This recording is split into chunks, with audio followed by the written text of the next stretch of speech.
오늘 보실 하나님의 말씀은 요한복음 4장 27절에서 29절 말씀, 그리고 39절에서 42절 말씀 연속해서 보도록 하겠습니다.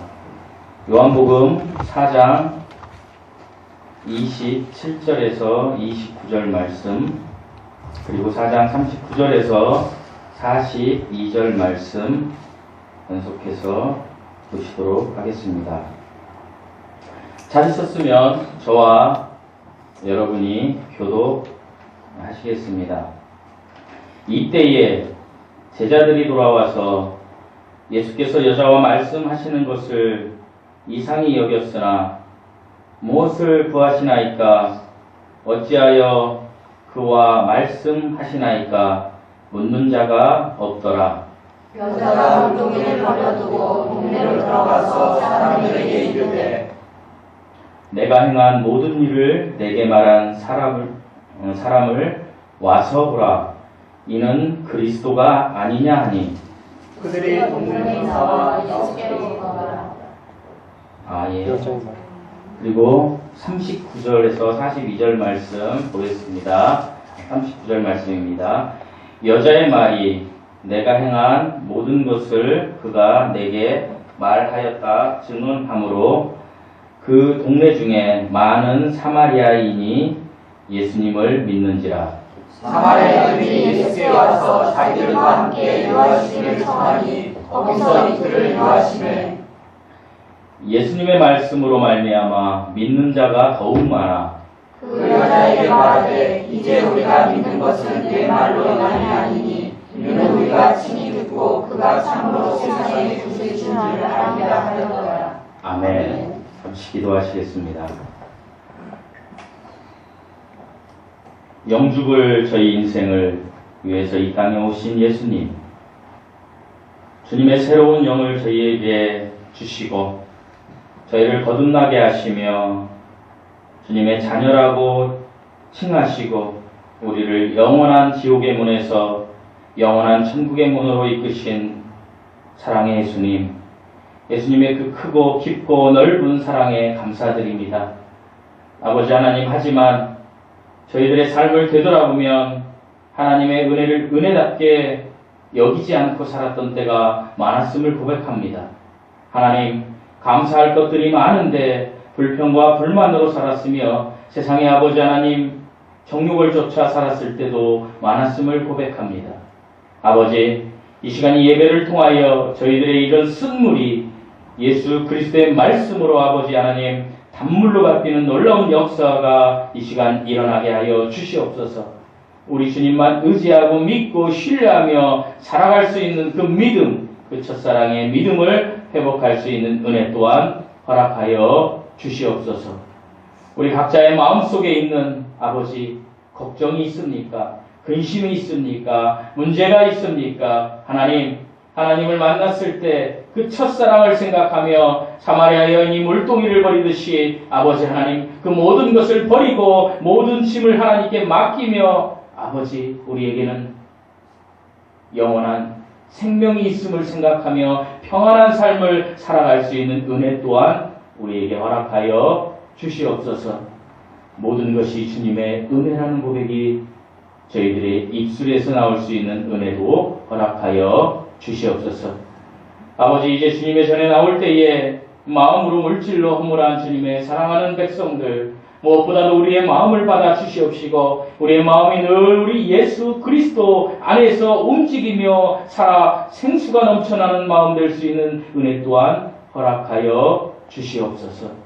하나님, 지금은 예배의 첫 시간입니다. 마친 시간까지 우리가 영과 진리로 예배드릴 수 있는 그러한 은혜 또한 주님께서 허락하여 주시옵소서. 모든 말씀 우리 주 예수 그리스도의 이름으로 기도드리옵나이다. 아멘. 아멘. 저희는 지금 요한복음 4장 사마리아 여인 수가성에서 물을 깃던 여인의 이야기를 나누고 있습니다. 저는 앞으로 3주 동안 이제 4장 말씀을 마무리하며 나눌 때 먼저 오늘은 본문 사마리아 여인의 구원받기 이전과 구원받기 이후의 모습을 살펴보고, 다음 주에는 제자들이 예수님과 나누신 이야기, 그 이야기의 중심은 영적 양식입니다. 영적 양식에 관련된 말씀을 나누고, 마지막으로 예수님의 표적 사건, 지금 성경에 기록된 왕의 신하를 고친 사건을 중심으로 말씀을 나누고자 합니다. 먼저 본문의 여인이 예수님을 만난 것은 대단히 드라마틱한 데가 있습니다. 단순히 육적인 목마름이 있어서 물을 길러 나왔다가 뜻하지 않게 우리 예수님을 만나고 마음의 문을 열게 됩니다. 사마리아 여인은 삶의 고난과 고충으로 그리고 힘든 인생을 살아가는 인생이었습니다. 태양빛이 강렬하게 내리쬐는 정오에 12시에 물을 깃고자 우물에 나왔다는 것 그 자체가 그녀가 얼마나 힘든 기구한 삶을 사는지를 보여주고 있습니다. 어떤 사람들은 윤리적인 문제로 이 사실을 윤리적이거나 도덕적인 문제로 이야기하려고 합니다. 그것은 그 여자의 행실이 너무나 나빠서 사람들의 눈을 피했다, 그렇게 이야기합니다. 하지만 창조주이신 성자 하나님, 우리 예수님이 보시는 시각은 달랐습니다. 예수님은 가늠하다 현장에서 잡힌 여인에게도 그러셨듯이 사마리아 이 여인, 수가성 여인에게도 윤리적인 잘못을 따지지 않습니다. 네가 윤리적인 잘못을 한다 할지라도, 도덕적으로 흠집이 있어서 사람들이 어떤 이야기를 한다 할지라도 그것은 흠이 되지 않는다. 오히려 그것은 영생을 얻을 수 있는, 너가 죄인이라는 고백을 할 수 있는 기회가 될 수 있다. 도덕적, 윤리적 문제 이전에 정말로 사느냐 죽느냐 하는 생존의 문제로 주님이 보셨다는 이야기입니다. 사마리아 여인은 생전 처음으로 이제 우리 주 예수님을 만났습니다. 몇 마디 대화 중에 그녀의 마음 문이 활짝 열리게 되었습니다. 연지가 오니까 제가 굉장히 기분이 좋습니다. 그래서 남편을 데려오라는 주님의 말씀에 솔직하게 이야기합니다. 어떻게 이야기합니까? 저는 남편이 없습니다라고 이야기합니다. 이 이야기가 무엇입니까? 하나님, 저는 죄인입니다 라고 고백하는 것과 동일합니다. 진실되게 말했다는 것입니다. 역시 어떤 만남이든 진실하게 만나느냐 거짓으로 만나느냐, 이것은 매우 중요한 이야기입니다.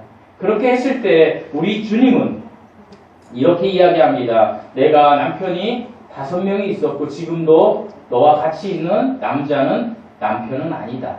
이 여인의 모든 것을 알았던 것입니다. 그렇게 했을 때 이 여인이 이 예수님을 무엇으로 여겼습니까? 선지자, 대언자라고 여겼습니다.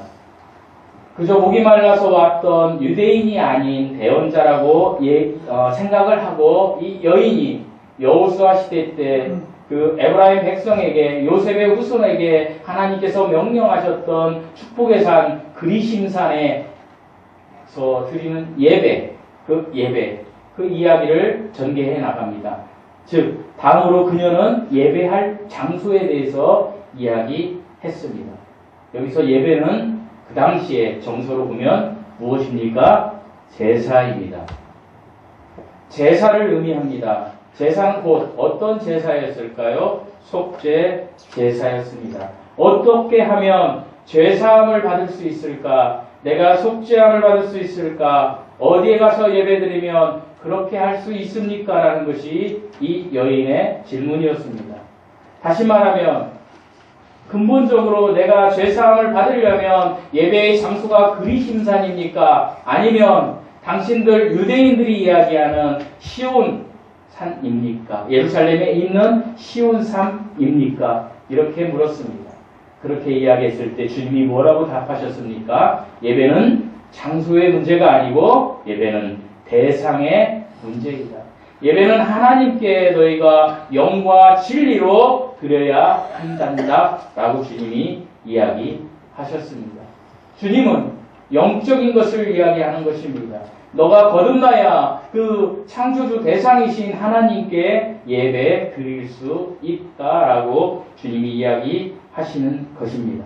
그렇게 했을 때 여자가 이렇게 이야기합니다. 우리 25절 말씀을 한번 읽어보시겠습니다. 25절 말씀입니다. 시작. 여자가 이르되 메시아로 그리스도라는 이가 오실 줄을 내가 아노니 그가 오시면 모든 것을 우리에게 알려주시리이다. 모세오경에 이스라엘 백성들을 구원할 메시아가 온다라는 기록이 기록되어 있습니다. 어쩌면 이 여인은 성경 말씀을 많이 묵상했던 랍비들의 수준은 아니지만 자기들이 제사를 드릴 때마다 자기들을 인도했던 제사장을 통해서 메시아가 온다라는 것을 들었을 것입니다. 그리고 어떻게 했습니까? 메시아를 기다렸던 여인입니다. 이 여인은 비록 불우한 삶을 살았지만 예수 그리스도를 기다렸던 여인입니다.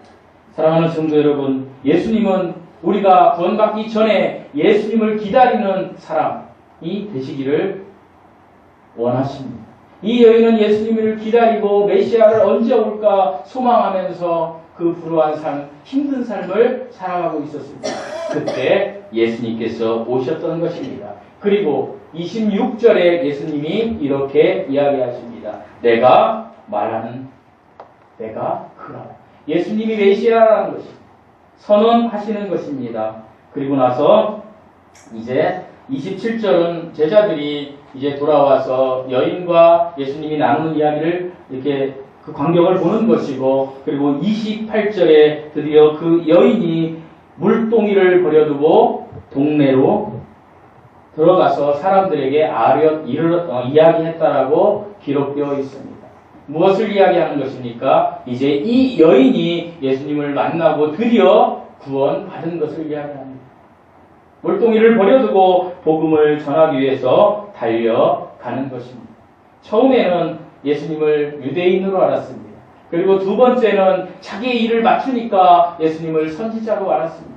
사람들은 무당이 됐든 아니면 목사가 됐든 아니면 스님이 됐든 누군가가 자기의 인생 과거를 맞추면 그 사람이 마치 진리를 전하는 사람으로 알게 됩니다. 하지만 그는 선지자일 뿐입니다. 어떤 알지 못하는 신이든 아니면 하나님이든 어떤 영계의 세계의 신에게 그것을 알아서 사람에게 이야기하는 선지자 정도밖에 안 되는 것입니다. 사랑하는 성도 여러분, 우리는 선지자를 기다리는 것이 아닙니다. 우리가 기다리는 것은 메시아입니다. 예수 그리스도이십니다. 근데 드디어 이 여인이 이 예수 그리스도를 선지자를 넘어서 메시아로 이제 인정하고 받아들인 것입니다. 예수님을 받아들여서 이제 여인이 구원받은 것입니다. 즉 구원의 확신이 생긴 것입니다. 여러분 지금까지 살면서 일생에 이런 사건이 한 번쯤 있었습니까? 아니면 없었습니까? 없으신 분이 계신다면 오늘 예배를 통하여 구원의 확신이 생기길 바랍니다. 예수님을 받아들이시기를 바랍니다. 그래서 저는 오늘 구원받기 전, before, 이전의 삶과 구원받은 후, after, 구원받은 후에 이 여인의 삶을 그 두 가지로 나누어서 여러분과 본문을 중심으로 은혜를 나누고자 합니다. 첫째로 예수님을 만나기 이전의 여인의 고백입니다. 우리 4장 11절에서 12절 말씀 한번 읽어보시겠습니다. 11절, 12절입니다. 시작. 여자가 이르되 주여 물기를 그릇도 없고 이 우물을 깊은데 어디서 당신이 그 생수를 얻겠어 하니까 우리 사냐오니 이 우물을 우리에게 주셨고 또 여기서 자기와 자기 아들들과 짐승이 다 마셨는데 당신이 나보다 더 크니까. 아멘. 이 여인의 예수님을 만나기 전에 이 여인의 관심과 그 여인의 모든 것은 육적인 것에 달려 있었습니다. 예수님이 바로 앞에 앉아 있는데도 계속해서 이 여인은 육적인 갈증을 해가라는 물을 이야기하고 있습니다. 당신 물이 없고 그리고 물을 그 당시에 그 우물에는 중동 지방, 이스라엘 지방에 염소 가죽 부대가 있었다고 합니다. 물을 풀 수 있는 그 바가지라고 하나요, 우리나라 말로. 그런 것들이 있었던 것입니다. 그러나 그것도 없이 어떻게 물을 뜰 수 있습니까? 이야기가 무엇입니까? 구원받기 전 모든 사람은 혼에 대한 관심밖에 없다라는 것입니다. 혼이 무엇입니까? 나를 아는 것입니다. 나를 인식하는 것입니다. 그러니까 이 세상에서 내가 출세하고 이 세상에서 내가 잘 먹고 잘 살고 내가 어떻게든지 남보다 우위에 서야 되겠다라는 관심 외에는 없었다라는 것입니다. 지극히 혼과 몸이 일치된 육적인 삶을 살았던 것입니다. 그 당시 사마리아는 유대 나라에 속하면서도 이스라엘 백성이라고 하면서도 낯선 변방과 같은 지역이었습니다. 왜 그렇습니까? 아시리아의 그 민족과 혼혈이 되어버렸기 때문에 그 사람들을 신앙의 변절자라, 우리와 같은 아브라함의 후손이 아니라라고 유대인들이 생각했습니다. 그리고 그 여인은 제가 지지난주 설교에서 말씀드렸듯이 여인이었습니다. 여자는 이 당시에 사람 대접을 받지 못했던 시대입니다. 사람을 계수할 때 남자들만 계수했다는 사실입니다. 여인은 계수하지 않았던 그런 아주 미개한 시대에 살았던 여인입니다. 그러니까 얼마나 그 사람들에게 인정을 받지 못했겠습니까? 더군다나 본문에서 여인은 6 남자를 섬기는 불행한 사람이었습니다. 자신의 의지와 상관없이 살아야만 했던 슬픈 여인이었습니다. 어쩌면 지금 오늘날 이 세상에 사는 저와 여러분이 우리의 의지대로 살지 못하고 세상 조류에 휩쓸려서 우리의 혼적인 것만 찾아가려고, 내 이익만 찾아가려고 하는 모습과 동일할 것입니다. 이 여인은 그러나 이 혼적인 욕심이 다른 데 있지는 않았습니다. 이 여인은 그저 평범한 삶을 살고 싶었는지도 모릅니다. 저와 여러분이 지금 평범한 삶을 살지 않습니까? 그러나 이 여인은 평범한 삶을 살지 못했습니다. 어떤 공주가 되고 싶은 그런 욕망보다는 이 여인은 그저 평범하게 한 남자의 아내로서 한 가정을 잘 꾸리며 살았으면 좋겠다. 그것이 행복이다라고 생각했을 수도 있습니다. 몇 년 전에 세월호 사건을 통해서 아이들을 잃은 그 부모의 심정이 어떻겠습니까? 세월호 수학여행 가기 전에 내 자녀와 함께 평범하게 먹었던 저녁 식사, 그리고 내 자녀가 무언가를 잘못했을 때 내가 내 자녀에게 했던 잔소리, 그저 평범한 삶, 그런 삶을 학수고대하던 그런 어머니의 모습과 어쩌면 동일한지도 모릅니다. 평범한 시절이 다시 오기를 바라는 것처럼 그 여인은 그렇게 소망했을 수도 있습니다. 사랑하는 성도 여러분, 우리들이 지금 평범한 삶을 살고 있다고 하지만 우리가 영적인 눈으로 보면 우리가 예수님을 믿기 전에 우리는 어떤 상태에 있던 사람들이었습니까? 우리는 허물과 죄들로 죽어있는 사람들이었습니다.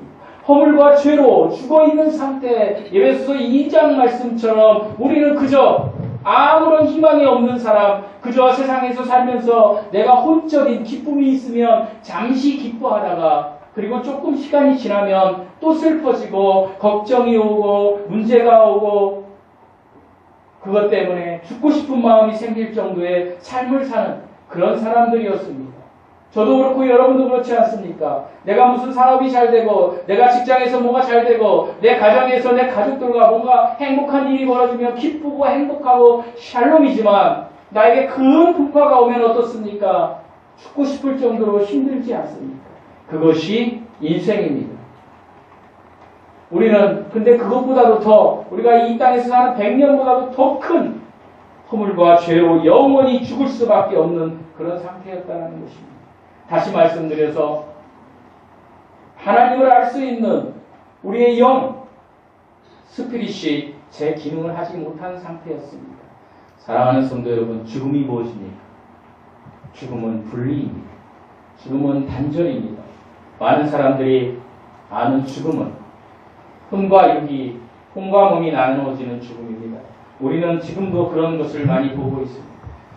지난주 금요일날 제가 장례식장 한 군데를 갔는데 슬픔이 있었습니다. 우리 직원의 어머님이 돌아가셨는데 거기에서 슬픔은 어머님에게 내가 이렇게 잘하지 못한 것에 대한 슬픔이었습니다. 그 어머니는 혼과 몸이 분리되어서 우리가 아는 죽음이라는 것을 맞이하신 분이셨습니다.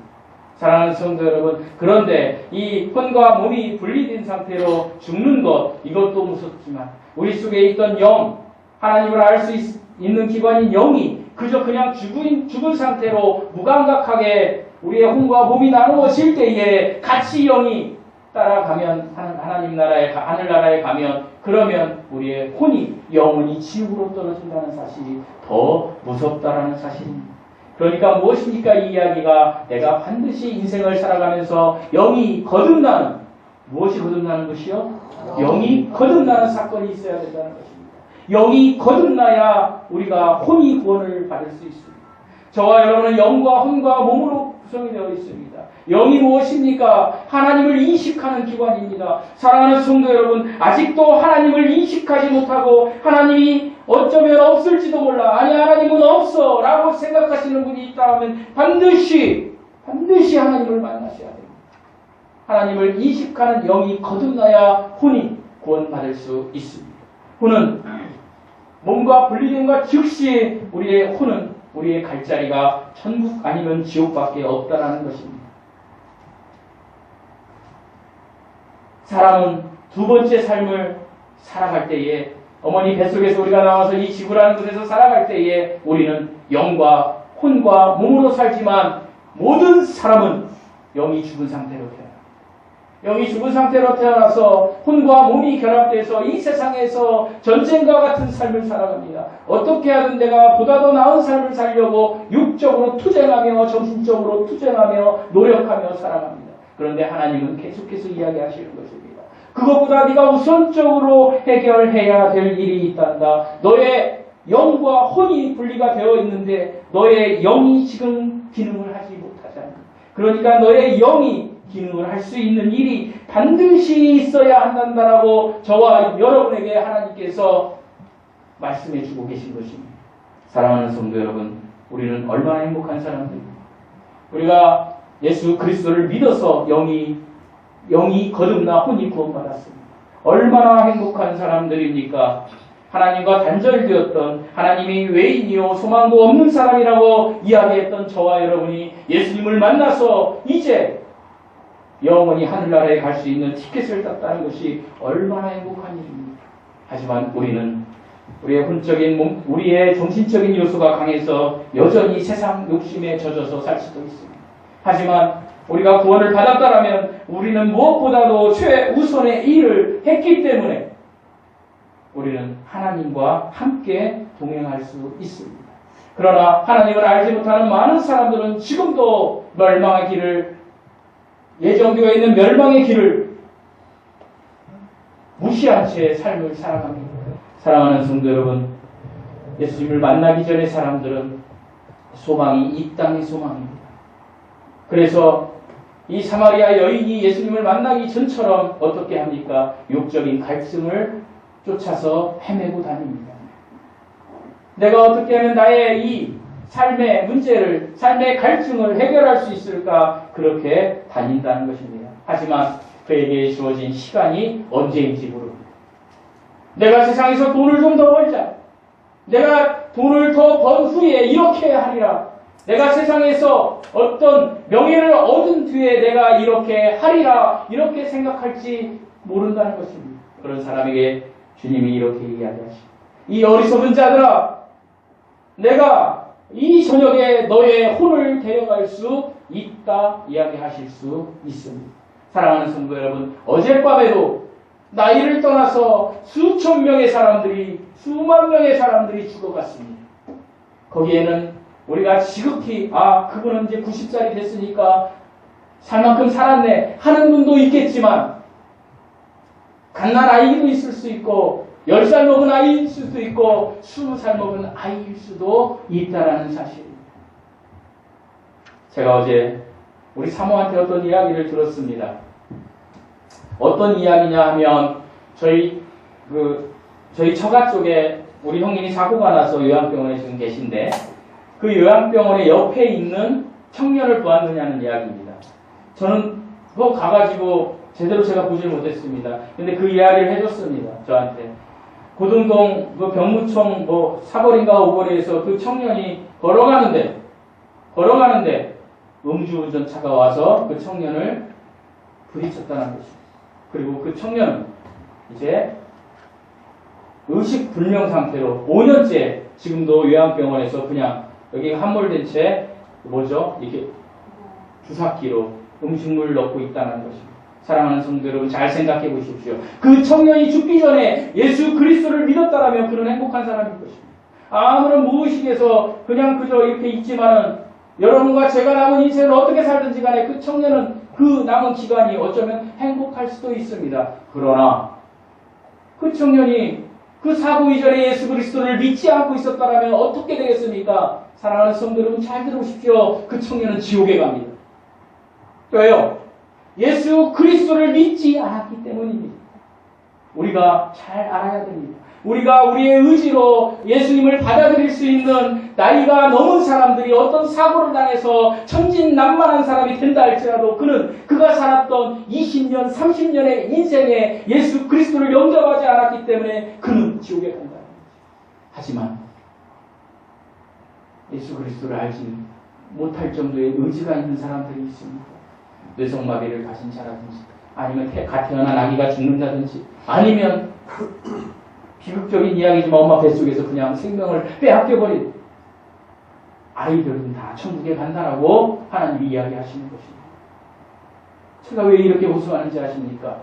여기 계신 분들, 지금 여기서 예배드리는 분들은 이제 하나님께서 예수 그리스도를 받아들이지 않았을 때에 그 책망을 받을 수 있는 나이를 살았다는 것입니다.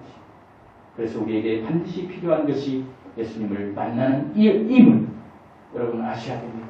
아직도 비포의 삶을 살고 계시는 분이 계십니까? 반드시 애프터의 삶을 만나야 됩니다.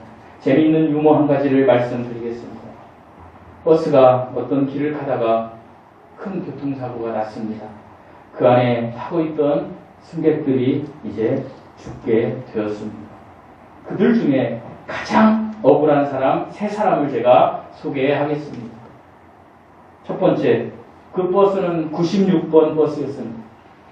첫 번째 억울한 사람은 96번 버스를 타려다가 69번을 96번으로 착각하고 탄 사람입니다. 얼마나 억울하겠습니까? 죽어서. 두 번째 사람입니다. 두 번째로 억울한 사람입니다. 버스가 출발할 때 놓칠까봐 사력을 다해서 뛰어서 급하게 간신히 버스를 탄 사람입니다. 얼마나 억울하겠습니까? 세 번째입니다. 버스 안에서 졸다가 조는 분들이 몇 분 계십니다. 버스 안에서 졸다가 자기가 내려야 할 정거장을 내리지 못하고 한 정거장 더 가다가 죽은 사람입니다. 이 세 분 중에 어떤 사람이 제일 억울할까요? 다 억울할 것입니다. 사랑하는 성도 여러분, 이 세 가지 경우의 사건이 우리에게도 보편적으로 일어나고 있습니다. 저와 여러분에게 언젠가 죽음이 찾아올 것입니다. 그 죽음이 찾아오는 순간에 우리는 이와 세 부류의 사람과 똑같은 생각을 할 수 있다는 것입니다. 나는 더 살아야 돼. 내가 왜 죽어? 이럴 수 있다는 이야기입니다. 이 비극이 우리가 살고 있는 이 세상에 보편적으로 일어나고 있기 때문입니다. 시편 103편 15절에 주님이 이렇게 이야기하십니다. 인생은 그날이 풀과 같으며 그 영화가 들의 꽃과 같다. 사랑하는 성도 여러분, 비포의 삶을 살고 계신 분이 계십니까? 이제 예수님을 만나셔야 합니다. 두 번째로 이제 애프터의 삶입니다. 이 사마리아 여인의 애프터의 삶입니다. 우리 28절 말씀을 다 함께 읽어보시겠습니다. 28절 말씀입니다. 시작. 여자가 물동이를 버려두고 동네로 들어가서 사람들에게 이르되. 본문은 자기 존재를 찾은 여인이 물동이를 버려두고 동네에 들어갔다고 합니다. 우물가에서 이 동네까지는 약 10리 정도 됩니다. 10리는 약 3.9km입니다. 4km라고 이야기를 하겠습니다. 제가 4km 정도 되는 거리를 그냥 어떻게 합니까? 뛰어갔다라는 것입니다. 무엇을 버리고요? 물동이를 버린다. 물동이가 이 여인에게 어떤 존재였습니까? 물동이가 없으면 이 여인은 죽음을 생각할 수 있을 정도로 귀중한 것이었습니다. 어쩌면 가족들이 물을 못 먹어서, 어쩌면 폭력 남편이었으면 물 떠오라고 했는데 물은 안 떠오고 물동이를 버리고 그리고 딴 길로 갔으니 이 여인은 맞아 죽을 수도 있는 그런 중요한 물동이를 버려버린 것입니다. 왜 그랬을까요? 이 여인에게 물동이보다 더 중요한 것이 생겼기 때문입니다. 그것이 무엇입니까? 이 여인이 예수 그리스도를 만났기 때문입니다. 사랑하는 성도 여러분, 우리가 사는 이 세상에 있는 어떤 것보다도 중요한 것이, 어떤 것보다도 중요한 사건은 예수 그리스도를 만나는 사건입니다. 이 여인은 예수 그리스도를 만났기 때문에 덜 중요한 것을 버려버린 것입니다. 그 여인이 볼 때, 다른 사람이 볼 때 물동이가 가장 중요한 거였겠지만 이 여인에게는 더 이상 그 물동이가 중요한 것이 아니었습니다. 그래서 이 여인은 물동이를 버려두고 동네에 들어가서 가장 중요한 거, 자기가 만난 가장 중요한 거, 이제 자기가 소유한 가장 중요한 것을 사람들에게 이야기하기 시작했습니다. 그것이 무엇입니까? 29절 말씀 다 함께 읽어보시겠습니다. 29절 말씀입니다. 시작. 내가 행한 모든 일을 내가 말한 사람을 와서 보라. 이는 그리스도가 아니냐 하니. 증거하는 내용이 상당히 재미있습니다. 나의 행한 모든 일을 내게 말하는 사람을 와보라. 이는 그리스도가 아니냐라고 여인이 말하고 있습니다. 이 말을 다른 식으로 이야기하면 내가 말하기도 전에, 내가 말도 안 했는데 나의 과거를, 나의 행한 모든 것을 말한 사람, 이 사람을 와보라. 그리스도가 아니냐, 이렇게 이야기하는 것입니다. 나를 안다라는 것, 나를 인정해 준다라는 것, 그것이 고마운 것이고 그것이 창조주라는 것을 이 여인이 확신했다라는 것입니다. 그리고 그녀는 동네에 들어가서 어떻게 이야기합니까? 와보라. 요한복음에서 come and see, 와보라가 와보라는 3번 나옵니다. 요한복음 1장 39절에서 제자들이 예수님을 따르자 할 때 예수님께서 어떻게 합니까? 와보라. 예수님께서 저와 여러분에게도 와보라. 어디로? 예수님 앞으로 와보라는 것입니다. 그리고 빌립이 나다니엘을 전도할 때 나다니엘이 나사렛에서 무슨 선한 것이 나겠느냐? 절대 그럴 리가 없다 할 때 빌립이 뭐라고 이야기합니까? 자신 있게 와서 보라. 와보라. 이렇게 이야기하고 계십니다. 그리고 드디어 본문 4장 29절에서 사마리아 여인이 또 같은 이야기를 합니다. 와보라. 모두 구원받은 사람들이 와보라고 합니다. 예수 그리스도가 처음에 사람들에게 와보라 이렇게 하고 나서 나다니엘과 사마리아 여인을 통해서 와보라. 사랑하는 성도 여러분, 우리가 예수님을 만났습니까? 그러면 예수님을 만난 증거를 우리는 널리 사람들에게 알려야 한다는 것입니다. 자신의 과거를 주님이 말씀했다고 해서 그것이 정확하다고 해서 이 여인이 그렇게 이야기하는 것이 아닙니다. 이 여인은 드디어 메시아를 만난 것입니다. 사랑하는 성도 여러분,